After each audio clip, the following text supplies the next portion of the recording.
অভিষেক বন্দ্যোপাধ্যায় তিনি একটা সোশ্যাল মিডিয়ায় পোস্ট করেছেন যেখানে কিভাবে বিজেপিকে নিশানা করেছেন সেটাও দর্শকদের জানায়। দিল্লিতে একটি নাবালিকাকে ধর্ষণের অভিযোগ জানিয়ে সুর চড়িয়ে অভিষেক বন্দ্যোপাধ্যায় সোশ্যাল মিডিয়ায় বলছেন যে দিল্লির পরিচয় আজ ভারতের ধর্ষণের রাজধানী হিসেবে, রেপ ক্যাপিটাল বলছেন অভিষেক বন্দ্যোপাধ্যায়। নির্ভয়া কাণ্ডের এক মর্মান্তিক পুনরাবৃত্তি পোস্টে এই উল্লেখ করেছেন অভিষেক বন্দ্যোপাধ্যায়। তিনি বলছেন নরেন্দ্র মোদী এবং অমিত শাহ বাংলায় এসে পরিবর্তনের কথা বলেন, সেই পরিবর্তন তো বিজেপি শাসিত রাজ্যগুলো থেকে শুরু হওয়া উচিত।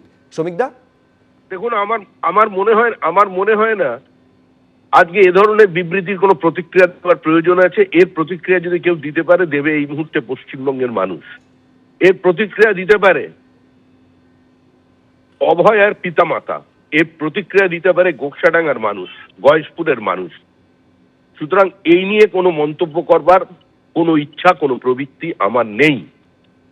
দিল্লিতে কোনো ঘটনা ঘটলে সেখানে অপরাধীরা ধরা পড়ে, আর পশ্চিমবঙ্গে কামদুনিতে ঘটনা ঘটলে অপরাধীদের বাঁচানোর জন্য এমনভাবে তদন্ত করা হয় যাতে বিচারপতিদের কাছে কোনো নথি না থাকে বা এমন কোনো তথ্য প্রমাণ না থাকে যার উপরে ভিত্তি করে প্রকৃত অপরাধীদের শাস্তি দেওয়া যায়, তারা মুক্তি পেয়ে যায়, শুধুমাত্র একটা কমিউনিটির ব্লক ভোটকে সুরক্ষিত রাখবার জন্য, যেটা কামদুনির তদন্তের ক্ষেত্রে হয়েছে। সুতরাং এর প্রতিক্রিয়া মানুষ ঠিক সময় দিয়ে দেবেন। যে পোস্ট করেছেন সোশ্যাল মিডিয়ায় অভিষেক বন্দ্যোপাধ্যায়, তাতে দিল্লিতে 11 বছরের দিল্লিতে এক নাবালিকা তরুণীর সঙ্গে ধর্ষণের অভিযোগের প্রসঙ্গ এনেছেন এবং তিনি বলছেন যে দিল্লি ধর্ষণের রাজধানী হিসেবে পরিণত হয়েছে।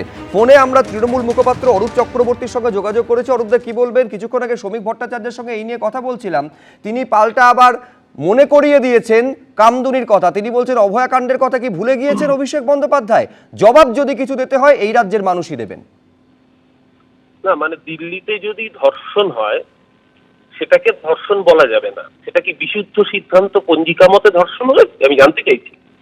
মানে দিল্লির ধর্ষণটা গণতান্ত্রিক ধর্ষণ, গণধর্ষণ করে সেটা বলা যাবে না, কারণ ওনার প্রভুরা দিল্লিতে থাকেন। তার জন্য গতকালকে অভিষেক বন্দ্যোপাধ্যায় যে টুইট করেছেন, একজন পিতা হিসেবে একটি মেয়েকে যখন 11 বছরের বাচ্চা মেয়ে, তাকে যখন এইরকম ভাবে Amit Shah, Delhi police double engine, তারা তৃণমূলের সাংসদরা বিক্ষোভ দেখালে, ধর্ণা করলে পেটাতে পেটাতে তুলে দিতে পারে, আর সাধারণ বাচ্চার নিরাপত্তা দিতে পারে না, তারা বড় বড় বাতেলা মারবে।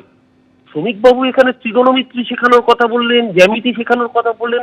ওনারা দেশকে অন্য জিনিস শিখিয়েছেন, যে ধর্ষকের সমর্থনে যে মিছিল করা যায়, ধর্ষককে যে বীর বলে মালা পরিয়ে সম্বর্ধনা দেওয়া যায়। শ্রমিক ভট্টাচার্যরা শিখিয়েছেন। কদিন আগে কুলদীপ সিং সেঙ্গার, বিজেপির এমএলএ, রেপ করে খুন করে পরিবারের লোককে খুন করেছে অভিযোগ জানাতে যাওয়ায়, তার সমর্থনে মিছিল করেছে যে নির্দোষ কুলদীপকে অবিলম্বে মুক্তি দিতে হবে।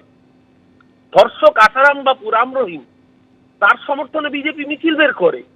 বিলকিস বানুর ধর্ষকদের মালা পরিয়ে বাইরে, জেলের বাইরে এনে সম্বর্ধনা দেয়। তো কোন শিক্ষার কথা বলছেন উনি? বিনয় বাদল দীনেশ, ক্ষুদিরামের কথা বলছেন, আর ওনারা তো সরকারে এসে বিনয় বাদল দীনেশ, ক্ষুদিরামের অবদান ভুলিয়ে দিচ্ছেন। মুচলেখা দেওয়া সাভারকরের নাম শেখাচ্ছেন। আন্দামানের সেলুলার জেলে বিপ্লবী উল্লাসকর দত্ত, বারিন ঘোষ, আজকে কোনো বাঙালি বিপ্লবীর নাম নেই। যারা ওই জেলে অত্যাচারিত হয়েছেন তাদের কারোর নাম নেই। ক্ষুদিরাম বসুর নাম থাকবে না, সাভারকরের নাম থাকবে, যে ব্রিটিশের কাছে সবার মুচলেখা দিয়ে বলেছিল আমি সারা জীবন ব্রিটিশের অনুরক্ত থাকবো, যেন আমাকে জেল থেকে মুক্তি দেওয়া হয় এবং 60 টাকা মাইনের চাকরিতে নিয়োগ করা হয়। এটা হচ্ছে ওদের দেশপ্রেম। বাঙালি জানে ভারতবর্ষের স্বাধীনতা সংগ্রাম কাদের জন্য সংগঠিত হয়েছিল। আজকে যখন দিল্লির এই ঘটনায়, সবার আগে তো প্রতিবাদটুকু করা উচিত, যে এইরকম একটা নাবালিকাকে এইরকম নৃশংসভাবে ধর্ষণ করা হবে। ন্যূনতম প্রতিবাদটুকু আসবে না শ্রমিক ভট্টাচার্য থেকে?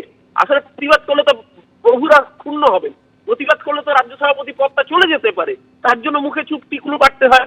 অভয়াকাণ্ডে বিচার তো সিবিআই করে, কোর্ট করেছে, তদন্ত তো সিবিআই করেছিল। কলকাতা পুলিশ যে অপরাধীকে 24 ঘন্টায় গ্রেপ্তার করেছে তাকেই অপরাধী মেনে নিয়েছে সিবিআই। তাহলে বলুক সিবিআই অপদার্থ হিম্মত থাকলে। কামদুনি কাণ্ডে গ্রেপ্তার হয়েছে, দোষীরা সাজা পেয়েছে, আর সেই দোষীদের হয়ে মামলা লড়েছে যে বিশ্ব হিন্দু পরিষদের নেতা ফিরোজ এডুল, আইনজীবী। ওনাদের কাকে বড় বড় গল্প দিচ্ছে? এ রাজ্যের বুকে অন্যায় হলে তার পানিশমেন্ট হয়, সাজা হয়। অনেক ধন্যবাদ অরূপদা আমাদের সঙ্গে কথা বলার জন্য। এবিপি আনন্দ, এগিয়ে থাকে, এগিয়ে রাখে।